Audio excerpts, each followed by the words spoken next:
Hi, I'm so happy today to talk to my friend and colleague, Caleb Birkhoff. Caleb is a licensed marriage and family therapist, and he specializes in working with substance use and addiction treatment. And he's got a private practice in San Francisco, and then also works in a clinic as well. And today we wanted to talk about healthy coping because it's been a topic that has come up a little more than usual because people are stuck at home and a lot of their normal coping strategies are not available or they're getting worse. So we wanted to talk about it's such an abstract concept. What is healthy coping? What does it look like? Why is it hard? And what are some things we can do? So welcome, Caleb. Thank you. I'm excited. Yeah. So what comes to mind for you when someone says healthy coping? What do you think of? So much. I mean, I think in general, as therapists, we tend to deal with all the unhealthy things people do to cope. Mm-hmm. And in particular, with working in addiction and substance use and recovery and harm reduction, most of my clients or patients, like drugs and alcohol is the coping skill Mm-hmm. that has like wildly diminishing returns. So when I think about healthy coping, I really think about like figuring out a way to manage or regulate or enjoy, sit with, tolerate emotional discomfort primarily. Um, and then I think there's also ways that our interactions with particular people, events foreseen or unforeseen that happen in our life, circumstances, sometimes places, times of day, times of year, anniversaries, those sorts of things that like have difficult feelings or challenging feelings, or maybe really exciting ones that we want to enhance, bubble up, figuring out how we can like mitigate some of the damage that we potentially could do to ourselves, manage our risk well, but also expel some of that energy and find out the ways that we can be sort of as happy and healthy as possible, knowing that we can't possibly be 100% happy and 100% healthy all of the time. Yeah. Yeah. As I listen to your very comprehensive definition, it's abstract, but at the same time, we all know that experience of that like discomfort of like, ooh, I don't want to feel like this. And you'll reach for whatever is closest. And if it is alcohol or food or sex or whatever it may be, and The if it's that, huh? internet wormhole, Internet, yeah, your phone. Instagram, Uh-huh. Facebook, Twitter, I Yeah. mean, like hours. Yeah, totally. And it will have like a numbing effect, but it doesn't actually address the underlying issue, the thing that's causing the discomfort, right? So those things we just listed, they may help you cope, but they may not be the most effective in terms of actually reducing and identifying and reducing the source of the discomfort, which isn't always possible, but um, can be addressed a little more often, I think. Yeah.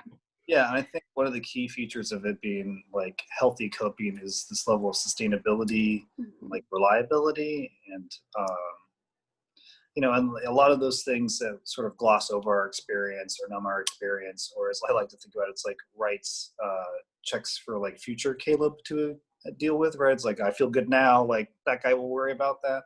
Um, Mm, really, it diminishes our ability to like do this comfortably and consistently, and therefore we have this like really uneven experience. yeah. And our tools, like they just get sort of washed over and forgotten about.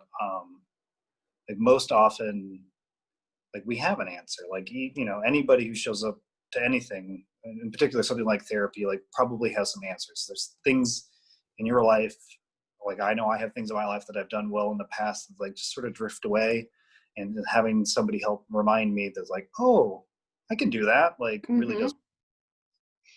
That's true. I think that we all have more coping skills than we realize. It's just being able to utilize them in a time when you are elevated, when you have a higher level of stress, when you are really uncomfortable. You're not necessarily going to be able to be like, oh, yeah, I know going for a run always makes me feel better, or calling my friend Shannon is going to make this feel way more manageable. But when you're just at that SOS level, you can't think through, oh, what would be a sustainable, healthy response to this, right?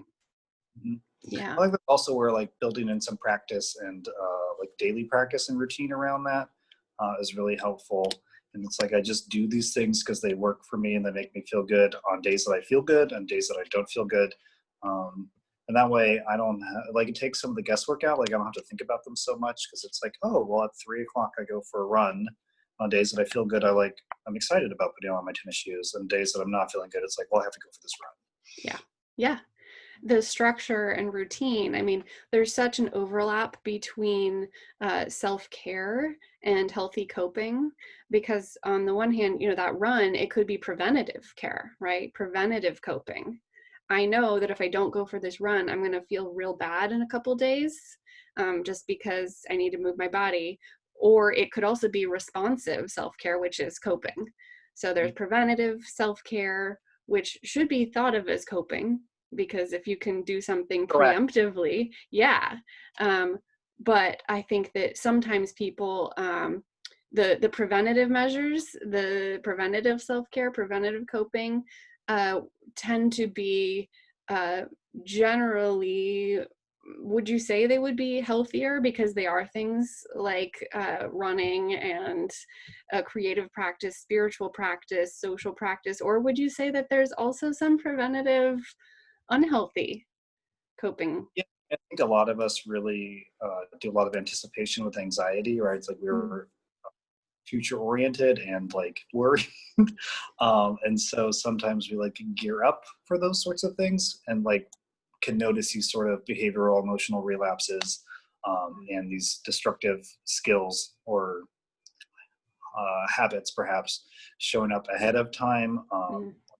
Beautiful example that I think a lot of people relate to is like public speaking is most people's worst fear. They would rather die than have to talk in front of people. And so it's like, it's not that inconceivable before having to give a presentation to like really have that like start worrying in your head and like start doing things ahead of time. And I think to your point, like the more proactive and planned we can be, the more we can anticipate responding to things instead of reacting to things. And that responding gives us a little bit of space to think about, plan for, and we're usually like a little bit closer to our baseline. And so thinking a little bit clearer, um, more open to accessing resources, asking for help, running that by somebody. Mm-hmm. Yeah, like in giving ourselves like a reality check that isn't so easy to do when we're all like fired up about. Oh yeah, when you're at an 11, you can't do that like self-resourcing. You just need some relief, right? Yeah. And I think Uh, the hard thing to do is like culturally we've, especially if, like something like drugs and alcohol or food or just like the escape of the internet is the primary coping skill. Like that'll get us from like a 6 or 7 of discomfort or anxiety down to like a 0 pretty quick. yeah. Um, so we have this expectation the other things we're going to do is going to work that way, and it really doesn't, which is Mm. unfortunate. But we can get from a 6 to a 5, from a 5 to a 4, and like a 4 to a 3 to a 2 to like we can sort of gradually work our way down. It's going to require a little bit more time, a little bit more effort, maybe a little bit more planning, and definitely execution of more skills.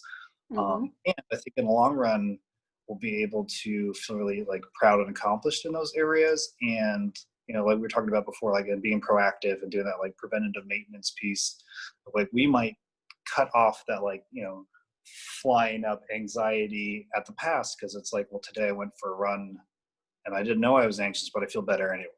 Mm-hmm. Yeah. Yeah. What do you think are some barriers to healthy coping? How long do you have? Um, I mean, I think right now in the context of COVID and shelter in place, um, realistically, it's like outside is a barrier, health is a barrier. I think diversity and intersectionality of that is a barrier sometimes too. It's like, how safe do I feel doing these things? If the gym is a primary coping skill, like, I mean, where I live, they're not open right now. Nature is lovely, but if you're not supposed to be outside, that's really challenging. I think, Yeah. we have these patterns have been well established. These things work for a long time until they don't, and we don't always see that like don't part coming. So for a lot of people, there's like learned behavior that seemed to work for a while, and now Yeah. just not. And so like rigidity, tradition, I don't know. Lack of motivation too. I mean, I think that a lot of us are experiencing at least some level of anhedonia, which is a little similar to depression. It's just kind of an inability to connect with joyful things. It's not a full-fledged depression, but that, inability to connect with joyful things, we're not motivated to put on our shoes to go for a run. We're like, yeah, I'd feel better if I called my friend, but I could also not, you know? And we're Uh, social beings, and so it's like not feeling necessarily that safe or comfortable to interact with other people. um, mhm. really does. I mean, it adds like a level of loneliness. Some people are fortunate enough to be able to work from home. That brings a whole other host of things, right? It's like having that demarcations of work, not work, Yes. like make a big difference for people. But if you're not working, like there's a lot of time to fill, and that can be really challenging. And I think there's also this, especially now, there's this real impetus or pressure, mostly falls to like have done something productive with your quarantine or your time Oh, off, and to like leave with like your brand new Etsy shop or your six pack abs or whatever. And realistically, we're like facing a global health pandemic, yeah, along with a lot of other pretty scary and frightening things and social yes. justice and all that. And so our job is to survive, Survive. Yes. and like with some level of dignity and grace, like with our emotional and mental health intact, to feel involved and engaged without being over involved, over engaged, and overwhelmed. And that's a really delicate balance. And I think that's where having like resources, places to turn to, people to turn to, even virtually, making effort to, I mean, I hate this phrase, but like make the best of it. But really, it's like, how do we To connect cope effectively. as much Right. as possible, knowing that like I would love to go get a sandwich with you. Yeah. Realistically, right now, what we can do is FaceTime or a Yeah. Zoom, or we could sit 6 feet apart and talk through our masks. Yeah. Yeah. Yeah.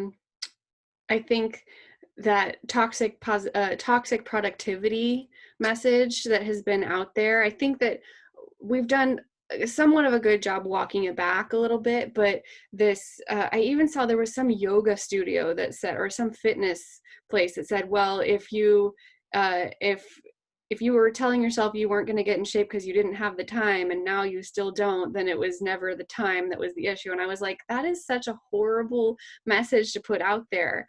Unless you are someone who has always coped by being productive and being a taskmaster and kind of creating structure for yourself, and genuinely feel very positively about like doing home projects, if this has always been your strategy, great, you're probably doing a little better during the pandemic in terms of ability to divert your attention to projects and that productivity that is being suggested. But if that is not how you've ever coped before, how can you expect yourself to cope that way now with all the additional stressors that are going on? So I know that's something we had talked about, that just this toxic productivity messaging out there is really hurtful, and it's adding shame and guilt to people that are already struggling. Yeah, and like this is, I mean, like there's no simpler ways to like this is hard, right? Like there is no way around that. It is hard for different reasons for different people, but in general, this is hard. Um, and like figuring out a healthy and sustainable, reasonable way to cope in your life, it can be challenging under ideal conditions, and we certainly are not living in those at present. Yes. So like effort is important, persistence is key. Um, I think there's also a lot of space for goal setting, but keeping them realistic, but a little challenging. Um, so we can rely on things like determination. Because I know personally, like if I waited for the day where I woke up and felt inspired to go for a run, that would never ever happen. Like that's never, I've never been like, man, this was going to be like, that's just not, like I've never woken up that way. Yeah. But I goal about like going for a walk for 30 minutes 3 times a week and like check off that list, and like those things sort of build momentum and actually Mm-hmm. end up counterintuitively building motivation down the road. But like when we wait for that divine inspiration, I haven't gotten it. Yeah, I think what you're speaking to is the power of habit. when you create structure, when you create routine around healthy coping, it becomes easier and easier. There's a story I heard that I love to repeat, that is, every year there was a woman who would set a goal for herself, and her New Year's resolution was to run a marathon, and she had never done it before. And every year she didn't. And then one year her resolution was, I'm going to put on my shoes and leave the house every single day, to either walk around the block or go for a 5-mile run. And by the end of that year, she did run a marathon because she made it a routine, a small achievable goal. Put on your shoes and leave the house every day. And then she was able to build on that by structuring it in and making it manageable. Yeah, I think they're called SMART goals. Mm-hmm. Yeah. Quick, measurable, accurate, reasonable, timely, something like that. Yes, something Right. like that. Like smallest pieces where it's like, oh, that's a little outside my comfort zone, I can do that. Because if it's a way outside my comfort zone, I'm just not going to, right? It's like No. from zero running to a marathon is like, I mean, yeah, I'll figure out how to fly to Mars too, right? It's like, why would I ever be able to pull that off? It's like, I can put on Yeah. shoes in my body. Like, Yeah. that's a good plan. Yeah. And a lot of children can do that too. So that's, not all, but some, yeah. I think that something that's worth mentioning is, and you did speak to it already, but how difficult it can be to cope when we don't have the social activities available to us. I know some people that really cope through physical touch is a big one, just getting a hug, getting a back rub, or, sex can be in moderation healthy coping, depending on how you're going about it and how safe you're being, right? And that people don't have those available to them or don't have them safely available. And I think that it's just worth mentioning that we are social beings, and to be physically distant from people is very hard, and limits the ways we can cope healthily or unhealthily. But yeah. Well, uh, Canada, I think, is rolling out this concept they call the double bubble, which number one is adorable. Number two is probably true because it rhymes. But the sort of concept that that we can sort of like merge our like quarantines, for lack of a better term, Mm-hmm. uh, around that. It's like, most of us have spent a fair amount of time at this point managing our own like family space, living space, and the people that exist in that, and like who we're comfortable seeing. Um, and the concept that they're champion, which I think we can like take some ownership and agency around for ourselves, is like merging my quarantine with somebody else's quarantine, and therefore like maybe doubling my quarantine. Yeah. And like we can, it's like managing risk. I think we sit in this delicate position where we're trying to manage like public health and our personal health. Yeah. And that's like a really interesting intersection. There's like a lot of friction there. But like knowing that if I don't go see somebody, I'm going to lose it, like might outweigh the like potential risk of Yeah. transfer of germs. And so it's like, and obviously this isn't going to be one of those things where like every day like the risk is bigger and greater and I'm going to see 100 people over the course of the week, right? Like that's not what we're talking about. But it's like having like quarantine shelter in place buddy, Yeah. where it's like, this is a person that I feel comfortable hugging or Yes. holding hands with or going for a walk with, or maybe Mm-hmm. sitting in their house for a short amount of time. But I also trust that if they are not feeling well, that they will tell me about that, right? It's like that there is Yeah. accountability, like that's how we're going to manage risk around it. And so that we're not going to then throw caution in the wind and sort of skip through the town and just talk to everybody and touch everything. Yeah. Like really in a concerted effort, think about like, what is my need, not my want, but need around this to help manage my health and wellness, and like how can I responsibly as possible integrate that with somebody else. And I think with that, the absolute necessity of clear, honest, direct communication, expectations about risk management, knowing who are they in contact with, how often are they going out, all that, all that needs to be figured out on an individual basis. But I do think in terms of healthy coping that Canada might be onto something there. So yeah. Well, I know that we've both got a lot going on today, but I wanted to I think the final question I have is, and you've spoken some of to this a little bit already, but how do you know when you're coping well? Great question. I think when I'm not exhausted by it, Mm, number one is like I think a really good place to think about coping, because there's a lot of things that are healthy that are good for me that I could be doing, maybe some should be doing.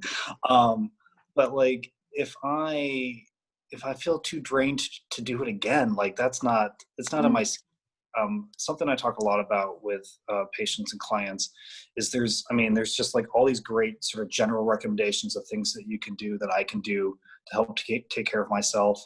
And like realistically, I could probably cross like 25% of those things off the list because I'm just not going to do them. Um, and re- and not being too proud to try them in a pinch, right? Like the example I always use is meditation. I'm not a meditator. I never have been. uh, I try, like I really do. I try, but it's just not something that's like I take to. It's uncomfortable. I'm hard. like, yeah, it was hard. I'm like ADHD enough to have struggles with that. And like if I run through all the things that usually work for me and I'm feeling a little squirrely still, like I'm going to try meditating because it works for Yeah. people. I'm also going to try it with like what in therapy we call some scaffolding, right? Like I'm going to get some assistance around that. Yeah. Fabulous apps, guided imagery, Hmm. guided meditation. Sometimes I just go sit and stare at the ocean because it's like the state of mind I'm shooting for, as a Mm. really like sitting there and being one with my thoughts and myself and the universe. And so like practicing those things. I think I also know that I'm coping well. Not necessarily because I'm like happy all the time, but I feel content. I feel like things, good and bad in my life, are manageable. Hmm. Rely on people.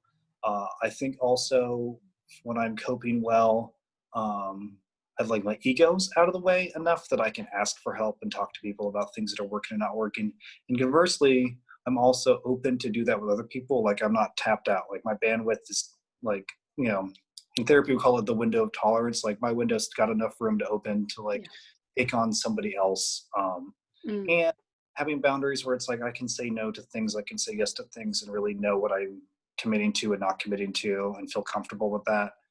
Um, and the coping is it's a practice, like much like meditation, like anything. There are going to be days I'm doing really well. There are going to be days I'm like room for improvement, and it's going to be recalibrated based on what's happening in the world. Like the recent Black Lives Matter, social justice.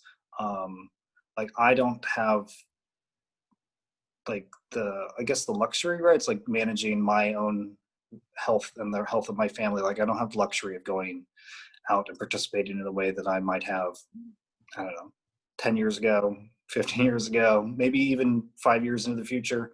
Like it's not a, it's, the cost benefit analysis of like my health versus public health, like Yeah. my health, my family's health And outweighed that that. was a common thing people were struggling with. Like, I feel Right. so called to do this and I don't know. That was a hard one. Well, and Yeah. it's like, and finding a place where I do feel empowered, where I do have agency. There's things I can participate in, and it's not necessarily like being out in the streets, but it's like donations, whether that's food, money, blood, time, Time. Yeah. phone calls. I mean, like, there's just so many things where it's like, oh, I feel good about being engaged in the world, that in the way that it's happening, without feeling overwhelmed by the way the world's happening, and not necessarily having to then feel disappointed about my like lack of engagement. And I think that's where we get into this really, I mean, it's a balance, right? It's like there are things where sometimes, like some days I have to do more and some days I have to do less. Mhm. And being willing to like figure that out when I wake up in the morning, or maybe in the middle of the afternoon where it's like, oh, Yeah. that came out of left field. Like, got to do something about that now. Yeah. Yeah. I think I know I'm coping well when I am coping rather than numbing. Numbing is very different for me, that it's just kind of a checking out, whereas a coping is actually like I'm emotionally, mentally engaged with something. And like you said at the beginning, it feels sustainable. It's like, oh, yeah, I could do this regularly and be okay. And it's not going to have an adverse effect on my sleep, my health, my social life, that it's something that I can integrate in, that gels well with everything else. And then also what you said, that kind of that ease and the ego not getting in the way too much, being able to reach out to others and get It's like support there. yoga. I haven't touched my toes since I was probably 12, but it's like, turns out yoga is pretty good for you. But like, if I thought about how I look doing yoga, like it's not going to happen because think about how I feel doing yoga, it's a totally Yeah. different. Oh yeah, totally. Totally. With the And then, ego like, removed. one last thing I want to add to in coping is sometimes the best thing we can do is do nothing, right? It's like we grow up in this culture, we live in a society that's like a mile a minute. There's always the Yeah. thing you're going to do, the like toxic productivity we were talking about earlier. It's like, what are you going to do about it? Turns out, like, sometimes I just take a deep breath and sit on my couch, and like 15 minutes later, I feel a lot better. And it's like nothing is the thing I did about it, and it was Mm. perfect. Well, and that really is, I mean, it's a marker of you've clearly done your own work because you're able to sit and tolerate the discomfort, which that's the goal with therapy often is to learn to widen that window of tolerance so that you can tolerate discomfort without acting out, without doing something that's self-destructive, without doing something that's numbing, that you're like, ooh, this is real uncomfortable. And I know I can deal with it for a little bit of time. I'm going to sit on my couch. Yeah. Turns out my feelings don't kill me. They don't. They don't. They might feel unmanageable, but they will not kill you and they will change. Absolutely. Yeah. They Well, always do. thanks so much for being here, Caleb. If someone wants to work with you, if someone wants to come do therapy with you, either around coping or substance use or anything else, how do they get in touch with you? I have a phone number, like most people. I could spell it out. That's a good way. But it's also on my website, Okay. which is my full name at not even at anything at .com. Uh, Hmm. so CalebBirkhoff.com. Great. It lists, where my office is, which isn't getting used right now because we're doing it virtually. Points of emphasis, areas of interest. There's an email function to get a hold of me. Um, can call me, text me. I love being a therapist. It's been the best decision I ever made, and I certainly help. I feel like I help people, and I relish the opportunity to be part of people's solution. Yeah. And so I really enjoy that. Yeah. And what kind Um, of client do you just like love working with? What issues? I mean, I know we already talked, you do substance use, but is there something that is just like, oh yeah, this is great? um, this is great. I mean, I think substance abuse and recovery like offers so much opportunity. So like I guess my answer is like the parallel process of like people being willing to make a change in life, to make something different, to make it better, to Mm, enhance, to like climb over the wall they didn't think they could, to jump over the hurdle they didn't think was clearable. mhm, Um, so I think a lot of times that's like things around transitions into or out of relationships, mm, family systems that are working or not working that well, job transitions, promotions. Uh, Realistically, a lot of it ends up being the focus of what I like to do with people ends up being like setting boundaries and establishing like agency, like a sense of self, uh, being assertive, good communication mhm. skills, like the Yeah. way that unfortunately, like our family of origin or our life experiences have sometimes zapped us of those things. Yeah. Yeah, for sure. Well, awesome. I will put the link to your website in the notes. Much appreciated. And yeah, and then if people want to work with me, my website is laureltherapy.net. I love working with motivated young professionals around anxiety, trauma, and transitions. Everything that Caleb just mentioned, those life events, even the positive ones, can be very stressful. Definitely. So Change yeah, is hard. yeah, it is. It is. It's really hard. So thanks so much for being here, Caleb, and I look forward to more conversations. Yeah. Thank you for All your time. right. It was a lot of fun. Yeah. Bye.